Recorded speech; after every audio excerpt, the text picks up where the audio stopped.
ይህም ፕሮግራም በዚህ መልኩ ደግፈው ላቀረቡላችሁ ለነዚህ ኩባንያዎችና ተቋማት ሁሉ ምስጋና ላቀርብ እንዲሁም መልእክቶቻቸውን ላቀረበልን ለዘላለም ሙላቱ ከፍ ያለ ምስጋና አለኝ። ውድ የስፖርት ቤተሰቦች እንደምን አረፈዳችሁ። እናንተም ከኔ ጋር ስላላችሁ ይህንን ፕሮግራም ጠብቃችሁ ለምታደምጡ ሁሉ በምስጋና ልጀምር። የትላንትና የዩኤፋ ቻምፒየንስ ሊግ ሁለተኛው የጨዋታ ቀን የሊግ ፌዝ ጨዋታዎች መርሃ ግብሮች ተከናውነው ነበረ። ሊቨርፑል እንደገና ሌላ ሽንፈት አጋጥሞታል። እንደገና ምለው እንግዲህ ከፕሪሚየር ሊጉ የክሪስታል ፓላስ ሽንፈት በኋላ የመጣ ሽንፈት ስለሆነ እንጂ ተከታታይ የቻምፒየንስ ሊግ ሽንፈት እንኳን አይደለም። ወደ ቱርክ ኢስታንቡል ተጉዞ እንደ እሳት በሚፋጀው ስቴዲየም ሊቨርፑል 3 ነጥብ ተነጥቆ ወደ ሜርሲሳይድ ተመልሷል። በዚህ ጨዋታ ዙሪያ የፕሮግራማችን የመጀመሪያ ክፍል ዳሰሳ ያደርጋል። ከዛ ሁለተኛና ሶስተኛ የፕሮግራም ክፍሎች አሉን። የትላንትና ምሽት ጨዋታዎችን በማስመልከት ሁለተኛው የአልማቲና የሪያል ማድሪድን ጨዋታ የኪሊያን ኤምባፔን ሃትሪክ እና የቻምፒየንስ ሊግ ሚጢጢው ክለብ ትንሽ ሚሎ እንኳን አይገልጸውም ከሪያል ማድሪድ ጋር ሲነጻጸር ሚጢጢው ክለብ ከቻምፒየንስ ሊግ ግዙፉ ክለብ ጋር የተገናኙበት ጨዋታ በማያስገርም ውጤት ተጠናቋልና በጨዋታው ዙሪያ እንደው ከጨዋታው ጅማሮ እስከ መጨረሻው ድረስ እንዲህ ነው ባልላችሁ እንኳን ግን መነሳት ያለባቸው ኢንትረስቲንግ ነጥቦች አሉና እዛ ላይ እናተኩራለን። ከማድሪድ ደርቢ በኋላ ሪያል ማድሪድ ከማድሪድ ደርቢ ሽንፈት በኋላ ሪያል ማድሪድ መነቃቂያ መስፈንጠሪያ ሳያደርገው አይቀርም። ይህንን መርሃ ግብር 5-0 አሸንፏል። ቼልሲ ደግሞ ትላንት ብዙ ትኩረት ባገኘው በዚህ ጨዋታ የጆዜ ሞሪኖ መመለስን ተከትሎ ጆዜ ሞሪኖ ወደ ስታንፎርድ ብሪጅ መምጣት ቤተኛ በሆኑበት ቤት ሰላም የሚሉት ሰላምታ የሚያቀርቡለት የክለቡ ሰራተኛ በበዛበት ጓዳ ጎድጓዳው ኮሪደሩን ሁሉ ጠንቅቀው በሚያውቁበት ቤት ጆዜ ከአዲሱ ክለባቸው ቤንፊካ ጋር ተመልሰው ወደ ስታንፎርድ ብሪጅ 1-0 ተሸንፈዋል። ቼልሲዎች ወደ አሸናፊነቱ መጥተዋል። ግን አሁንም ሊሰመርበት የሚገባ ሌላ ቀይ ካርድ ተመዝግቧል። ሌላ ተጫዋች ደግሞ በቀይ ካርድ ወጥቷል፣ ጆአው ፔድሮ። ይሄ አሳሳቢ ጉዳይ አሁንም ቀጥሏል። ግን ቢሆንም ለቼልሲ ደጋፊዎች ቢያንስ ጨዋታውን በኦንጎልም ቢሆን አሸንፈው ያለፉትን ተከታታይ ሽንፈቶችን እፎ የሚሉበትን እድል ማግኘታቸው ትልቅ ነገር ነው። እነዚህ 3 ጨዋታዎች የፕሮግራማችን 3ቱ ክፍል አካላት ሆነው ይቀጥላሉ። ስለዚህ ዛሬ የእናንተን አስተያየቶች አላካትትም። እንደ ወትሮ ሁሉ ባሉን ሰዓታት በደቂቃዎቹን አብቃቅቼ መጠቀም አለብኝ።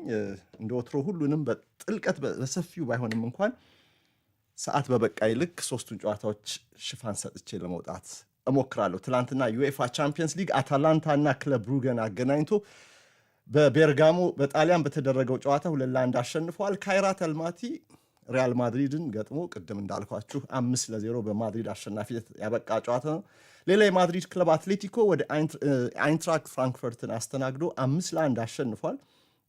ሁለቱም የማድሪድ ክለቦች 5-5 ያስቆጠሩበት ምሽት ነበረ። ቦዶ ግሊምት ቶተንሃም ሆትስፐር ጋር ተጫውቶ እዛ ኖርዌይ ላይ 2-2 ተለያይተዋል። ጋላታሳራይ ሊቨርፑል ጋላታሳራይ 1-0 አሸንፏል። ልክ እንዲሁ ስታንፎርድ ብሪጅ ላይ ቼልሲ ቤንፊካን 1-0 እንዳሸነፈው ሁሉ ኢንተር ስላቪያ ፕራግን 3-0፣ የኔ ክለብ ማርሴይ አያክስን 4-0 አሸንፏል። ፓፎስ ኤፍሲ ደግሞ በባየርን ሚዩኒክ 5-1 ተሸንፏል። ጨዋታው ባቫሪያ ላይ አልነበረምና የጀርመኑ ኃያል በሃሪኬን በራፋኤል ጎሬሮ በኒኮላስ ጃክሰን እንደገና በሃሪኬን እና በማይክል ኦሊሴ ጎሎች 5-1 ያሸነፈበት ምሽት ነበር። የትላንትና ምሽት ጨዋታ ውጤቶች እነዚህ ናቸው። ግን ጠለቅ ብለን የምንመለከታቸውን 3 ጨዋታዎችን መምረጥ ነበረብንና የመጀመሪያው የጋላታሳራይና የሊቨርፑል ይሆናል። ይህ ፕሮግራም በቀጥታ በብስራት ኤፍኤም 101.1 እየተላለፈ ይገኛል። እንዲሁም በመንሱር አብዱልቀኒ ኦፊሻል ዩቲዩብ ቻነል በኩል በቀጥታ በመላው ዓለም እያደመጣችሁ ትገኛላችሁ። ቻነሉን ላይክ፣ ሼር፣ ሰብስክራይብ ማድረጋችሁን እንዳትረሱ ላስታውሳችሁ። ሌሎችም በሬዲዮ የማይቀርቡ ፕሮግራሞች በዚህ ቻነል ላይ ስለሚተላለፉ ስለምናቀርባቸው ፕሮግራሞች ስላሉ እነሱም እንዳያመልጧችሁ ቻነሉን ሰብስክራይብ ማድረጋችሁን አትርሱ። የማድሪድ ጨዋታን አይቼው ነበር። ማድሪድ ዘንድሮም የትም አይደርስም በበረኛውና በኤምባፔ ነው የቆመው። በተለይ ቪኒ ጁኒየር ምንም ጥቅም የሌለው ተጫዋች ነው ይላል አድማጫችን ዘውድ በዚህ በዩቲዩብ ኮሜንት ሴክሽን ላይ በጻፈው አስተያየቱ። በጊዜ ለአረቦቹ ሸጦ ዳጎስ ያለ ገንዘብ ቢቀበል ይሻለዋል። ዘውዱ ነኝ ከፓሪስ ብሏል። ቪኒ ጁኒየር መሸጥ አለበት ነው የሚለው። ቪኒ ትላንትና ምንም ልዩነት አልፈጠረም። እዚህ ክለብ ላይ እንኳን እዚህ ቡድን ላይ ጎል ማስቆጠር የሚችልበት እድል ነበር፣ እሱን እንኳን አልተጠቀመበትም። ዘውዱ እንዳለው በኪሊያን ኤምባፔ ላይ የተንጠላጠለ ነው ሪያል ማድሪድ የሚለው ሐሳብ አሁን ብዙ እየተነሳ ያለ ነው። ምክንያቱም ማድሪድ እስካሁን ድረስ ካስቆጠራቸው አጠቃላይ ጎሎች ከግማሽ በላይ ያገባው 13 ጎሎችን ያስቆጠረው ከጅምሩ ይኸው ፈረንሳዊ ኪሊያን ኤምባፔ ነው ከፓሪስ። አድማጫችን ዘውዱ የጻፈልን ከኪሊያን ኤምባፔ ትውልድ ከተማም ይህን ሐሳብ የሚያንጸባርቅ ነው። በጣም አመሰግናለሁ አብራችሁን ስላላችሁ። ሰብስክራይብ ማድረጋችሁን አትርሱ። እስቲ ወደ ጋላታሳራይ እና ወደ ሊቨርፑል ጨዋታ እናምራ።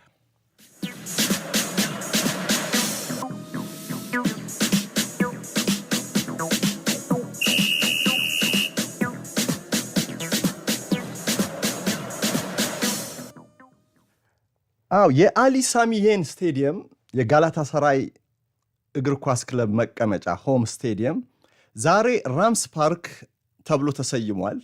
ግን አሁንም የስቴዲየሙ ግለት፣ የደጋፊው ፓሽን፣ ለክለባቸው ያላቸው የተለየ ፍቅርና ጨዋታን የማሞቅ ብቃታቸው እንዳለ ነው።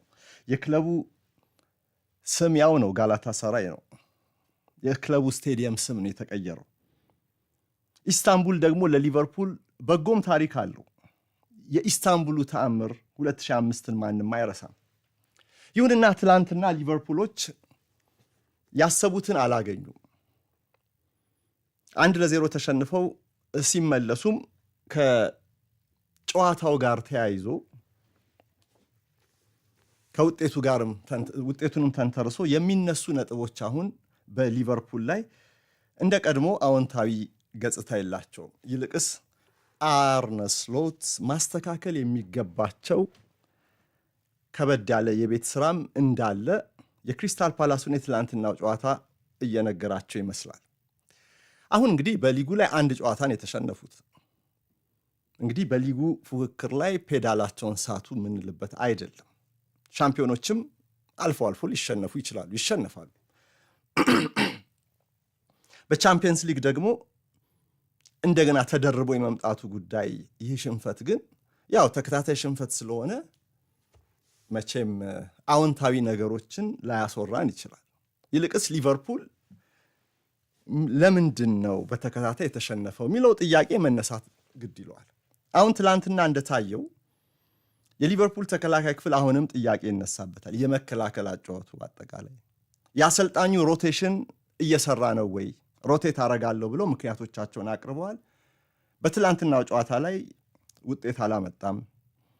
የፊት መስመሩ ውድ ተጫዋቾች፣ ብቃት ያላቸው ተጫዋቾች ጉዳይ፣ ቅንጅት እንደዚሁ በሚፈለገው ደረጃ ላይ እስኪደርስ ድረስ ትንሽ ጊዜ የሚጠይቅ ይመስላል። ተደራራቢ ጨዋታዎች አሉ፣ እውነት ነው። ኢንተርናሽናል ብሬክም እንዲሁ በመሃል ጣልቃ ይገባል። ተጫዋቾች ሁሉ ደግሞ ኢንተርናሽናል ተጫዋቾች ናቸው። ይህንን የጨዋታ መደራረብ የሚያመጣውን ጫናና ተጫዋቾችን እያፈራረቁ ደግሞ ትኩስ አቅምን ትኩስ ጉልበትን የመጠቀሙን አዎንታዊ ሐሳብ ይህን ሚዛን ማስጠበቅ ደግሞ የአርነ ስሎት ከበድ ያለ የቤት ስራ ነው ይመስለው። ውድ ተጫዋቾች በቡድን ውስጥ የመቀላቀላቸው ጉዳይ አሁንም በቡድኑ ላይ በአሰልጣኙ ስራ ላይም ሌላ የኃላፊነት ጫና እንደጨመረ ጥያቄ የለውም። በወጣባቸው ገንዘብ ልክ ውጤት እንዲያመጡ ሁሉም ይጠብቅባቸዋልና እንደ ፍሎሪያን ቪርስ ያሉ ተጫዋቾች ደግሞ ከወዲሁ የሚታሰብባቸውን ፍሬ እያፈሩ ስላልሆነ የተጠበቀባቸውን ያልሆነው ስላልተገኙ እንዲሁ ነጥቦች እየተነሱ በሊቨርፑል ዙሪያ ጥያቄዎች መልስ ያስፈልጋቸዋል ቢባል አያስገርም። መልሱን የመስጠት ግዴታ ያለበት ደግሞ በዋነኛነት አሰልጣኝ አርነ ስሎት ነው። ከአትሌቲኮ ማድሪድ ጋር በሰፊ ልዩነት አላሸነፉም። ክሪስታል ፓላስ ደካማ ጎናቸውን ተጠቅሞ ሲያሸንፋቸው አየን። አሁን ትላንት ደግሞ እንዲሁ በሌሎች ድክመቶች ሌሎች ያልተስተካከሉ ነገሮችን ይዞ የስሎት ቡድን ደግሞ በቻምፒየንስ ሊግ እንዲሁ 3 ነጥብ አጣ። መሐመድ ሳላህ ትላንትና አልጀመረም። በቻምፒየንስ ሊግ ላይ ሊቨርፑል ያለ መሐመድ ሳላህ ሲጫወት በመጀመሪያው አሰላለፍ ውስጥ የተለመደ አይደለም። ሞ ሳላህ አልጀመረም። ጀሬሚ ፍሪምፖንግ ነው በእርሱ ቦታ ላይ ኃላፊነቱን ይዞ የተጫወተው። ፍሎሪያን ቪርትስ 10 ቁጥር ቦታ ላይ ነበር። ዶሚኒክ ሶቦዝ ላይ በቀኝ ፉልባክ መስመር ተከላካይ ቦታ ነው የጀመረው። አሌክሳንደር ኢሳቅ ተጠባባቂ ነበር። የሊቨርፑል ፊት መስመር ኤኪቲኬን ከፊት አስቀድሞ ከበስተጀርባ ባሉት 3 አጥቂ አማካዮች ግራ ጋክፖ፣ መሃል ቪርትስ፣ ቀኝ ደግሞ ፍሪምፖንግ ነበር። እንግዲህ ትልቁ ትኩረት በመጀመሪያ የሞ ሳላህ 62 ደቂቃ ያለመጫወቱ ጉዳይ ነው። 62ኛ ደቂቃ ላይ ተቀይሮ የገባው አርነ ስሎት በታቀደ ሮቴሽን ተጫዋቾችን አፈራርቆ የማጫወት ሐሳባቸው ምክንያት ሳላህን ተጠባባቂ እንዳደረጉት ከጨዋታ በኋላ አብራርተዋል። የ33 ዓመቱ ግብፃዊ ፊት ነው፣ ጉዳት የለበትም። ነገር ግን ጉልበቱን ለቀጣዮቹ ተከታታይ ጨዋታዎችም እንደዚሁ ቆጠብ ለማድረግ የኢንተርናሽናል ብሬክም አለ አይደል? በዚህ አስበው እሳቸው እንደሚሉት የተጫዋቾችን የመምረጥ የማፈራረቅ ቅንጦት ስላለኝ ያደረግኩት ነው የሚሉት። ይሄ ላግዠሪ ነው ለዚህ አበቃኝ ነው የሚሉት። ከኦክቶበር 2022 ወዲህ እንግዲህ በቻምፒየንስ ሊግ የምድብ ጨዋታ ላይ ከሬንጀርስ ጋር ሲጫወቱ ያኔ ነው ሳላህ በሊቨርፑል ተጣዋቂ ሆኖ የጀመረው። ከዛ ወዲህ ቻምፒየንስ ሊግን በተጣዋቂነት ጀምሮ አያውቅም። በኋላ በዛ አይብሮክስ ላይ በተደረገው ጨዋታ ተቀይሮ ገብቶ በ6 ደቂቃ ሃትሪክ ሰርቶ መውጣቱን ራሳቸው አርነ ስሎት ከትላንትና ጨዋታ በኋላም ሲያስታውሱ ነበር። የግዴታ እኮ ጀማሪዎች ብቻ አይደለም ጨዋታን የሚቀይሩት፣ ተቀይሮ የሚገቡት ተጫዋቾችም ጨዋታን በአዎንታዊ መልኩ እንደሚቀይሩ የሬንጀርሱ ያ ጨዋታ በሞሐመድ ሳላህ ላይ ማስረጃ ሆኖ ሊቀርብ ይችላል ሲሉ ነበር ስሎት። ያኔ አይብሮክስ ግላስኮ ሬንጀርስ ይሰለጥን የነበረው በጂዮቫኒ ቫን ብሮንኮርስት ነበር። ዛሬ የአርነ ስሎት ምክትል አሰልጣኝ ነው። ስሎት ታዲያ ትልልቅ ጨዋታዎች ከፊት ለፊታችን ስላሉ ስብስቡን በአግባቡ መጠቀም አለብኝ ብለዋል። ተጫዋቾች ቋሚ ሆኖ ብቻ ውጤት አይቀይሩም፣ ግን ተቀይሮም ሊቀይሩ ይችላሉ ብለው ስለ ሳላህን ውሳኔያቸውን ሲከላከሉ ነበር። ሞ ሳላህ እንግዲህ በሁሉም በ8 ጨዋታዎች በሊቨርፑል ቀደም ባሉት ግጥሚያዎች በሁሉም ውድድሮች ላይ ማለት ነው በሁሉም ጀምሮ ነበር። ምርጥ 11 ውስጥ ነው የገባው። 3 ጎል አስቆጥሮ 3 አሲስት ያስመዘገበበት ነው። አምና በፕሪሚየር ሊጉ ላይም እንደዚሁ አንድም አልፎረሸም። 38ቱንም የፕሪሚየር ሊግ ጨዋታዎችን በመጀመሪያ አሰላለፍ ውስጥ ገብቶ ሊቨርፑልን ሲረዳ ቆይቷል። በኮከብነትን ያጠናቀቀበት የድል ዓመት ነበር። በቡድንም በግልም ክብሮችን የሰበሰበበት ሲዝን እንደሆነ እናስታውሳለን። በቻምፒየንስ ሊግ ያልጀመረበት ብቸኛ ጨዋታ እንግዲህ ተጠባባቂ ሆኖ ወደ ተቀይሮ የገባበትን ቅድም አስታውሻቸዋለሁ። በታሪክ በቻምፒየንስ ሊግ ምድብ ጨዋታዎች ላይ የመጨረሻው ማለት ነው ከትላንትና በፊት የመጨረሻው ያ የሬንጀርሱ ግጥሚያ ነው። ይሄኛው ግን በቻምፒየንስ ሊግ ያልጀመረበት ጨዋታ ከፓሪስ ሳን ዠርመን ጋር በሊግ ፌዝ የመጨረሻው ጨዋታ ከፒኤስቪ ጋር ይቅርታ፣ ከፒኤስቪ ጋር የመጨረሻው ጨዋታ እንደሆነ እናስታውሳለን። ምክንያቱም ሊቨርፑል ማለፉን አረጋግጦ ነበር። ግን ባለፈው አንድ ፕሮግራም ሰርቼ ነበር ታስታውሱ እንደሆነ አርነ ስሎት ካለፈው የውድድር ዘመን የቻምፒየንስ ሊግ የምድብ ይሄ ምንድን የምድብ አንለውም አሁን ሊግ ፌዝ የመጀመሪያው ዙር ጨዋታ በስኬታቸው ምክንያት እንደተጎዱ ያምናሉ። ስለዚህ ከአምናው ይልቅ ዘንድሮ ለየት ባለ መንገድ ይሄንን ሲዝን ሊጀምሩ እንደሚችሉ በቻምፒየንስ ሊግ እንደ አምና በሙሉ አቅም የመጀመር ጉዳይ ጉዳትም እንዳለው ስለተማሩ ከዛ ስህተታቸው ተምረው ነገሮችን ጠንቀቅ ባለ መልኩ መያዝ አለባቸው የሚል ነበር። ይሄ እንግዲህ ራሳቸው ከተናገሩት መነሻነት በአውሮፓ ሚዲያዎች ላይ በሰፊው ሲወራ የነበረ ጉዳይ ነው። ሁሉንም ጨዋታዎች አሸንፈው የመጨረሻውን ነው የተሸነፉት ባለፈው ሲዝን በዚህ በሊግ ፌዝ ላይ እና ሰንጠረዡ ላይ በአንደኝነት የመጨረሳቸው ጉዳይ የበለጠ በቀጣዮቹ ዙሮች ላይ ሊጠቅማቸው ሲገባ ጎድቷቸዋል። የገጠሟቸው ቡድኖች ከጠበቋቸው በላይ ወይም ደግሞ እንደዚህ ባለ ፉክክር ላይ በሊጉ መሪነት ያጠናቀቀ ቡድን ሊገጥማቸው የማይገቡ ቡድኖች ነበሩ እና የቻምፒየንስ ሊግ አዲሱ ፎርማት አንደኛው ህጸጽ ይሄ ነው በሚል ራሳቸው አርነ ስሎትም ሲቃወሙት ነበር። እጣ አወጣጡ ልክ አይደለም። ከዛ በኋላ ያለው አንደኛ የጨረሰ በረጅሙ ምድብ ላይ አንደኛ ከጨረስክ በተቻለ መጠን ካለፉት ቡድኖች መካከል ከደካማው ጋር መጫወት አለብህ እንጂ እንዴት ከነ ፔዤ ጋር ይደርሳል? ይሄ የፎርማቱ መጀመሪያ ፎርማቱ ሲቀየር ያልታሰበበት ትክክለኛ ያልሆነ አሰራር ነው ብለው ሲቃወሙ ነበር ስሎት እና አምና በሙሉ አቅም በሰባቱ ጨዋታዎች ላይ ዋና ዋና ተጫዋቾቻቸውን ሁሉ እያሰለፉ ነበር የተጫወቱና ሰባቱን አሸንፈዋል። ማለፋቸውን ካረጋገጡ በኋላ ነው አሰላለፋቸውን ያሳሱት የነበሩ እና ይሄ ቻምፒየንስ ሊግ የዘንድሮ ከመጀመሩ በፊት ስሎት በአሰላለፋቸው ላይ ጥንቃቄ እንደሚያደርጉ ለዘብ ያለ አሰላለፍ ሁሉ ሊጠቀሙ እንደሚችሉ በመጀመሪያዎቹ ጨዋታዎች ላይ ሲገለጽ ነበር። አይ ቲንክ ይሄ ምክንያት ትላንትና በአሰልጣኙ መግለጫዎች ላይ አልተነሳም እንጂ ይሄንንም ታሳቢ ያደረገ ይመስለኛል አሰላለፋቸው። እሳቸው ግን የሚሉት በሮቴሽን ነው። ሮቴት ማድረገው ተጫዋቾችን ማፈራርቀው ጨዋታዎች ስለሚደራረቡ በዚህ ባለንበት የእግር ኳስ ዘመን በጠባብ ስኳድ ተከታታይ ጨዋታዎችን ማድረግ አደጋ አለውና እኔም ያለኝ የተጫዋች ጥራት ደግሞ ተጣዋቂ ወንበር ላይም ሪች ስለሆነ ማለት እንዲህ አይነት ቅንጦት ስለሚሰጠኝ እነሱንም እያስገባው እያፈራረኩኝ መጫወት አለብኝ ለዚህ ነው የሚል ነው።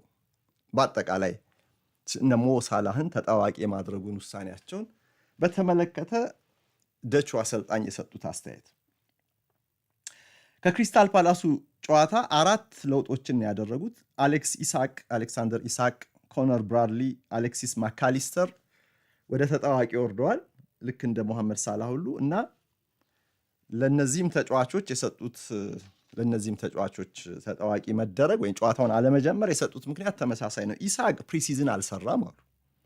እሱን እንኳን ብዙ ጊዜ ደጋግሞ ነግረውናል።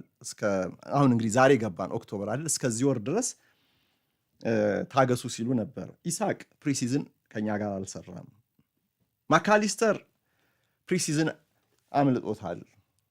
ኮነር ብራድሊ እንደዚሁ ከፊል ቅድመ ውድድር ዘመን ዝግጅት ጨዋታዎች ላይ አልነበር። ሚሎሽ ኬርኪዥ በቦርንመዝ በሳምንት 3 ጊዜ የመጫወት ልምድ የለውም። እንደዚህ አሉና እነዚህ ተጫዋቾች የግድ ሮቴት መደረግ አለባቸው። በአንዳንድ ጨዋታዎች ላይ እያፈራረክ ነው እነሱ መጠቀም የሚገባው። የአሌክሲስ ማካሊስተር ብቃት የሰሞኑ ብቃት ሜዳ ላይ በቆየባቸው ጨዋታዎች ላይም ብዙ የሚያመረቃ አይደለም። እርሱም ከጉዳቱ ከተመለሰ በኋላ እምብዛም ሆኗል የሚለው ብዙ የሊቨርፑል ደጋፊዎች አስተያየት ይመስለኛል። በመርህ ደረጃ ስህተት የለውም። በመርህ ደረጃ ማንም ተሳስተዋል አይልም መቼም ስሎትን። ግን ሮቴሽን መጠቀም ወረቀት ላይ የሚመች በቀላሉ እንደው በንግግር የሚያሳምን ምክንያት ቢኖረውም ሮቴሽን ግን ሁል ጊዜ ስኬታማ ይሆናል ማለት አይደለም። ባለፈው የውድድር ዘመን በሊቨርፑል አርነ ስሎት የተጠቀሙበት ስብስብ እነማን ቋሚ መሆን እንዳለባቸው ግልጽ የሚያደርግ ነው። ምንም ማያከራክር አሰላለፍ እያወጡ ነው የቀጠሉት።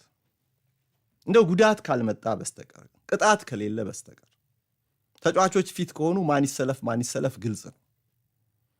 ዘንድሮ ግን እንደምታውቁት 450 ሚሊዮን ፓውንድ የወጣባቸው ተጫዋቾች ተቀላቅለዋል። የእነዚህ ተጫዋቾች ወደ አንፊልድ መምጣትም ተያይዞ የሚመጣ ፈተና ሊጋርጥ ይችላል። ለአርነ ስሎት የተባለውም ከአሰላለፍህ ግማሽ ገደማውን ያህል በአዳዲስ ተጫዋቾች ተክተህ እንዴት በአንድ ጊዜ ትዋሃዳለህ? በጎ ነገር ከገጠመህ በአጭር ጊዜ አዋህደህ ተአምር ልትሰራ ትችላለህ። ይሄ ተአምር ግን በቀላሉ አይመጣም። አዳዲስ ተጫዋቾች ያውም ደግሞ ሃይ ፕሮፋይል ከፍ ያለ ዋጋ የተከፈለባቸው ጥሩ ስም ያላቸው ፖቴንሲያላቸው የላቁ ተጫዋቾችን ወደ ስብስብ ውስጥ ቀላቅለህ እነዚያን ተጠባባቂ እያደረግ በየጨዋታው ላይ መቀጠል አያስኬድም። እነርሱን ደግሞ ቋሚ ስታደርግ ደግሞ ከቋሚነት የምታፈናቅላቸው ተጫዋቾች ደግሞ ቋሚነትን ይፈልጋሉ እና ይሄ ተጣዋቂ ቋሚ የመሆን ጉዳይ ራሱ የሚያነሳው በተጫዋቾች መካከል የሚያነሳው ኩርፊያ ይኖራል። የውስጥ ፖለቲካ ላይም አያያዝን ካላሳመርከው መልበሻ ቤቱን ሊረብሽ የሚችልም ነገር ሊከተልብህ ይችላል። ከሱ በፊት ግን ስሎት እነዚህን አዳዲስ ተጫዋቾች በቶሎ ኢንቴግሬት ማድረግ ይችላሉ ወይ? የአዳዲስ ተጫዋቾች ጥራትና ብዛት ከፍ ያለ ስለሆነ እንደዚህ አይነቱ ፈተና ሊያጋጥማቸው እንደሚችል የዝውውር ወቅቱ ሊዘጋ አካባቢ በቃ በተለይ ደግሞ ኢሳቅ ዝውውሩን ካጠናቀቀ በኋላ ልክ ጥርቅም ብሎ መስኮቱ ከተዘጋ በኋላ ስናነሳ የነበረው ነጥብ እና በመርህ አልተሳሳቱም። እነዚህን ተጫዋቾች ትኩስ ጉልበት እንዲኖራቸው በየጨዋታው እያፈራረቁ የማጫወት ጉዳይ የበለጠ ተጫዋቾቹ ብቃታቸውን አውጥተው የሚያሳዩበትን ፊትነስ የሚያስገኝ ስለሆነ ስህተት የለውም። በተግባር ሲሞከር ግን ቀላል አይደለም። እንደዚህ ያሉ ሴት ባክስ ያጋጥማሉ። ሽንፈት ማለት ነው። ተጋጣሚው ማንም ይሁን ሊቨርፑል የራሱን ውጤት ብቻ ተከትሎ እናውራ ካልን 2 ጨዋታዎችን በተለያዩ ውድድሮች በተከታታይ የመሸነፉ ጉዳይ ጥሩ ነገር አይደለም። የትላንትናውም ሽንፈት ደግሞ ሲጠቀስ ይሄ ነገር አብሮ መነሳቱ አይቀርም።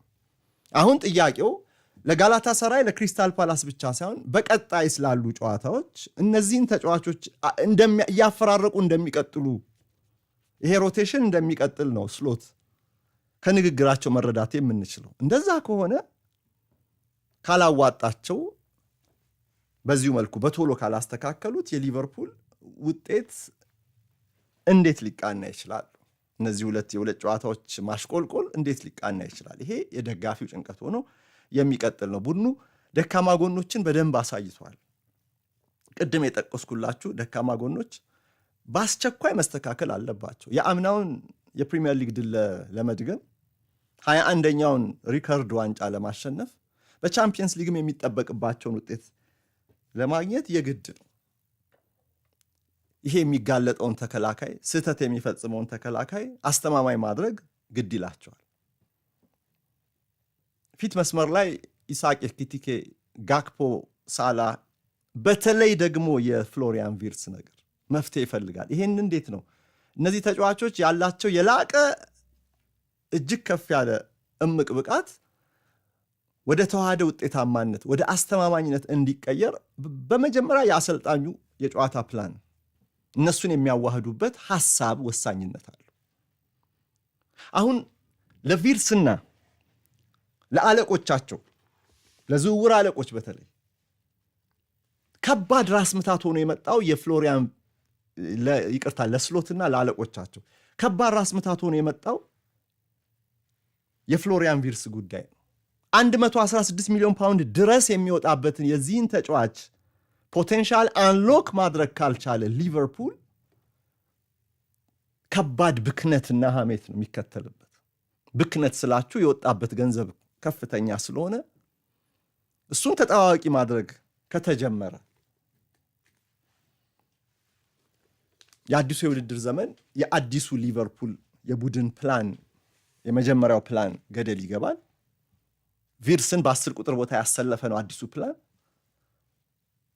ሁለተኛ ደግሞ ገንዘቡ እየተጠቀሰም ብክነት እንደሆነም እየተነገረ መታማታቸው አይቀርም። ቪርትስ ጥሩ ፖቴንሻል ያለው ምርጥ ተጫዋች እንደሆነ በሌቨርኩዘን ታይቷል። አሁን ስለ ችሎታው አንስቶ ማንም በአሉታ የሚያወራ የለም። ግን ከባቢ ስትቀይር አዲስ የቡድን ጓደኞች ጋር የመዋሃድ ግዴታ ሲኖርብህ በአዲስ ሲስተም በአዲስ አሰልጣኝ ስር ስትሰራ ግን አንድ አይደለም። የበፊቱን ፖቴንሻልህን ለማሳየት ልትቸገር ትችላለህ። ይህ የአሁኑ የፍሎሪያን ቪርትስ እውነታ ነው። የገንዘቡ መባከን ሐሜት ብቻ ሳይሆን ፕላን ኤውን ማሰብ አለብን። ስሎት ለአዲሱ የውድድር ዘመን በተቀዳሚ ዕቅድ የበለጠ ጠንካራውን ሊቨርፑል ለማሳየት ቪርትስን በ10 ቁጥር ሚና ከነዚህ ምርጥ አጥቂዎች በስተጀርባና በመካከል ለማጫወት ያወጡት ፕላን ከጨዋታ ሞዴላቸው ጋር እየሄደ አይደለም። ሄደ የሚባለው ተጫዋቾች ፐርፎርም ሲያደርጉ ወይም ማክሲማይዝ ሲያደርጉ ነው። ካለፈው የውድድር ዘመን የተሻለ ፐርፎርማንስ ሲያሳዩ ከነበሩባቸው የቀድሞ ክለቦች ወደዚህ መጥተው ራሳቸውን በውጤት ሲያሳዩ ነው። አሁን ግን ቪርትስን ለይተን የምናደንቅበት ምክንያት የለም። ትላንትናም ይኸው ጥያቄ መነሳት ይችላል። አጥጋቢ መልስ የለው። መፍትሄ ፈውስ የሚፈልግ የአሰልጣኙ ራስ ምታት ነው። አሁን ደግሞ ኦኬ የአሊሰን ቤከር ጉዳት ትላንትና በቀጣይ ጨዋታ ላይ እንደማይሰለፍ አሰልጣኙ ተናግረዋል። ከቼልሲ ጋር ባለው የቅዳሜው ሌላው ፍልሚያ ቼልሲ ትላንትናውን ጨዋታ ማሸነፍን ተከትሎ በሊጉ ላይ ደግሞ የገጠመውን ሽንፈት ለማስረሳት ቅዳሜ ዕለት ደግሞ በልዩ ትኩረት ነው የሚጫወተው። ለሊቨርፑል ቀላል ተጋጣሚ አይሆንም፣ ሊቨርፑልም ለቼልሲ ቀላል ተጋጣሚ አይሆንም። ግን ሁለቱም ቡድኖች ግን የየራሳቸውን ይሄንን የዚህን ሳምንት ችግራቸውን ለማስረሳት ጨዋታውን ማሸነፍ ይኖርባቸዋልና በዛ ጨዋታ ላይ አሊሰን ቤከር አይኖርም። ግን ደግሞ ያ ጆርጂያዊ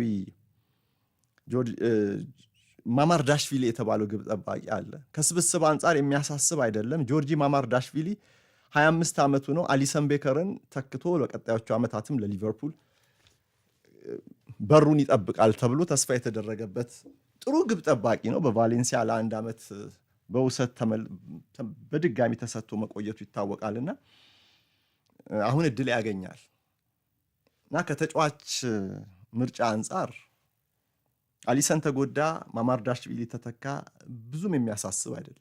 ማማርዳሽቪሊም በሊቨርፑል ማሊያ ግን ቶሎ ይልመድ ነው አሁንም ጥያቄው። እሱም መጥቶ ፖቴንሻል ያላቸው ተጫዋቾችማ መጥተዋል በብዛት በውድ ዋጋ። ግን ኢምፓክታቸው ያመጡት ለውጥ ግን ዘግይቷል። ማማርዳሽቪሊም አሁን ይሄን እድል አግኝቷል አይደለ? እንደነሱ መሆን የለበትም። ተተክቶ ወዲያውኑ ጠቃሚነቱን ማሳየት አለበት። የተከላካዩን ስህተት ለማረም በተደረገው ጥረት ሂደት ላይ ነው ትላንትና አሊሰን ቤከር ጉዳት ያጋጠሙና ወደኋላ ስፕሪንት ሲያደርግ የሆነ ህመም ተሰምቶታል። ቅዳሜ አይሰለፍም ሲሉ ቁርጡን የተናገሩት አርነ ስሎት እንጂ ሊቨርፑል 16 የጎል ሙከራዎች ሞክሯል። ትላንት 9 ነው የሞከረው ጋላታሳራይ ኢላማውን በጠበቀ ሙከራ 4-4። በፖሴሽንም ሊቨርፑል 67% ኳሱን ተቆጣጥሮ ነበረ። ነገር ግን የሊቨርፑል ተጫዋቾች ቸልተኛ የሆኑ ኳሶችን ሲያባክኑ እንደነበር ሲያበላሹ እንደነበር የታየበት ጨዋታ ነው። የሊቨርፑል ኢንቴንሲቲም ውድ አድማጮች ጥያቄ የሚነሳበት አይነት ሆኗል። ኢንቴንሲቲ ወሳኝነት አለው። ኢንቴንሲቲ አምናም ኢንቴንሲቲ በየርገን ክሎፕ ዘመንም የሊቨርፑል አንዱ ጥንካሬ እንደሆነ ይታወቃል። ይሄ ነገር ግን የግራፉ የመውረድ ነገር እየታየበት ስለሆነ ስሎት ይሄንንም አስቸኳይ የማስተካከያ እርምጃ ያስፈልጋቸዋል። ከወዲሁ ተጫዋቾች መዳከምን ማሳየት የለባቸውም። መዳከም ፊዚካሊ በአካል ትኩስነትን ይጠይቃል። ኢንቴንሲቲ በአእምሮ ዝግጁነትን ይጠይቃል። ተነሳሽነትን ይጠይቃል። እንደዛ ከሆነ ፈጠንጠንጠንጠን እያልክ ቶሎ እርምጃዎችን እየወሰድ ጥሩ እየሮትክም ጨዋታውን እያፈጠንክ እያጣደፍክም በዓላማ መጫወትና ማሸነፍ ትችላለህ። እና ይሄ ነው የሊቨርፑል ያለፉት የስኬት ዘመናት ሁሉ መለያ እና ይሄ ነገርም ሰሞኑን መቀዛቀዝ አሳይቷል። ሳላህ፣ ኢሳቅና ማካሊስተር 62ኛው ደቂቃ ላይ ተቀይረው ገቡ። 3 ተጫዋቾችን የጨዋታው 1 ሰዓት ላይ ቀይረህ የምታስገባ ከሆነ ብዙ ነገር እንዲታረም ፈልግሃል ማለት ነው። በአንዴ 3ቱን ነው ጋክፖ፣ ብራድሊ እና ግራቨንበርክን በማስወጣት 3ቱን ሳላህ፣ ኢሳቅና ማካሊስተርን ያስገቡት። እንደዛም ሆኖ ውጤቱ ሊቀየር አልቻለም። በአሊ ሳሚዬን በጋሎ ስቴዲየም ምንም እንኳን ዌልካም ቱ ሄል የሚል ጽሑፍ ባይኖርም ትላንትና ራምስ ፓርክ ተብሎም ስሙ ተቀይሮም የጋላታሳራይ ስቴዲየም እንደዚሁ ለተጋጣሚ የማይመች ሆስታይል የሆነ የጋለ ለተጋጣሚ የሚያስፈራ ከባቢ የተፈጠረበት ዙሪያ ገቡ ሁሉ የሚያስፈራበት ስቴዲየም ነበር። መቼም የቱርክ ደጋፊዎች በተለይ ኢስታንቡል ደጋፊዎችን ስሜት በእንግሊዝ ፕሪሚየር ሊግ ላይ ካሉ ክለቦች የሚመጣጠን እንፈልግ ካለን ያለው ሊቨርፑል አንፊልድን እነሱም እንደዚሁ ያግሉታልን። እዚህ ጋር የሊቨርፑል ተጫዋቾች በጋለ ስቴዲየም ላይ የመጫወት ልምድ አላቸው። ነገር ግን ግለቱ ከነሱ በተቃራኒ ሲሆን ግን ይሄ ሌላ ጉዳይ ነው እና ራምስ ፓርክ ወይም አሊ ሳሚዬን ስቴዲየም ተጋጣሚዎች ወደ አንፊልድ ሲመጡ የሚሰማቸውን ስሜት ሊቨርፑል ላይ የሊቨርፑል ተጫዋቾች ላይ እንዳሳደረ ጥያቄ የለውም። እያንዳንዱ የሊቨርፑል ኳስ ሲጮህበት፣ ሲፎጭበት፣ ሲፏጭበት ነበር። የኦሴሚሄን ጎል በፍጹም ቅጣት ምት ከተቆጠረ በኋላ የኦሴሚሄን ጎል ስቴዲየሙ የነበረው ጩኸት፣ ፊሽካው ሲነፋ የነበረው ጩኸት የሚያስገርም ነው እና የሚያክላቸው የለም። በዚህ እነ ጋላታ ሰራይ ቪክቶር ኦሲሜን ያስቆጠራት የ16ኛው ደቂቃ ብቸኛ የፍጹም ቅጣት ምት ጎል ናት እንግዲህ ሊቨርፑልን ትላንትና ተሸናፊ ያደረገችውና እነዚህን ጥያቄዎች ሁሉ እየጠየቅን በቀጣይ ጨዋታዎችም ላይ ስለ ሊቨርፑል ብዙ እንድንወያይ ያደረገን እንግዲህ ጋላታ ሰራይ 1 ሊቨርፑል 0። ልጅ ለእናቱ ገንዘብ